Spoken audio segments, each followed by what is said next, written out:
It started with the feeling of being watched. At first, I brushed it off as paranoia, the kind that creeps in late at night when the house is too quiet. But the more I ignored it, the stronger it became.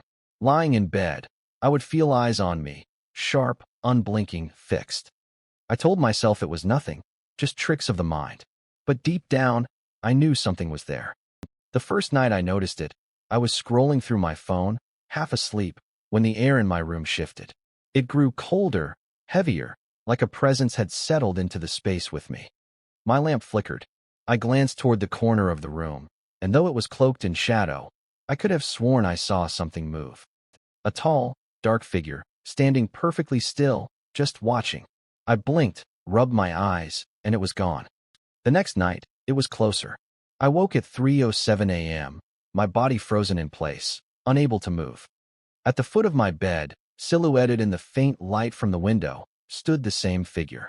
Tall, thin, motionless. I tried to scream, but my voice wouldn't come. My chest felt like something was pressing down on it. The thing didn't move. It only stood there, head tilted slightly, staring. My vision blurred, and I must have blacked out because when I opened my eyes, the sun was rising, and the corner of my room was empty. I convinced myself it was sleep paralysis. I Googled it, read stories, and tried to rationalize it. But no explanation could account for what came after. On the third night, I set up my phone to record while I slept. Hours later, I woke to the same suffocating cold, that same crushing weight of being observed. My eyes darted to the corner, and there it was again. Only this time, I saw it move. The figure leaned forward, one step closer to the bed. My body locked in terror. Its face, or what should have been a face, was nothing but darkness. No features. Just a void. The air around me vibrated, like a low hum only my bones could hear. I blacked out again. When I checked the recording in the morning, most of it was static. But for a single frame, I saw it, clear as day. A shadowy figure standing at the foot of my bed, exactly where I remembered. My phone died the moment I tried to screenshot it. By the fourth night, I didn't want to sleep. I sat awake with all the lights on, staring at the corner. Midnight passed. Then one. Then two. My eyelids grew heavy. And when I finally dozed off, I woke to the sound of breathing. Not mine, slow, deliberate, inches from my ear.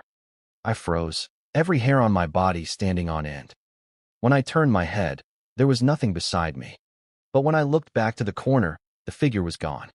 That was the first night it didn't just stand and watch.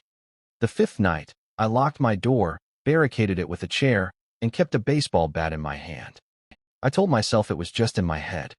But at exactly 3:07 a.m., the chair against my door screeched across the floor, as though pushed from the other side.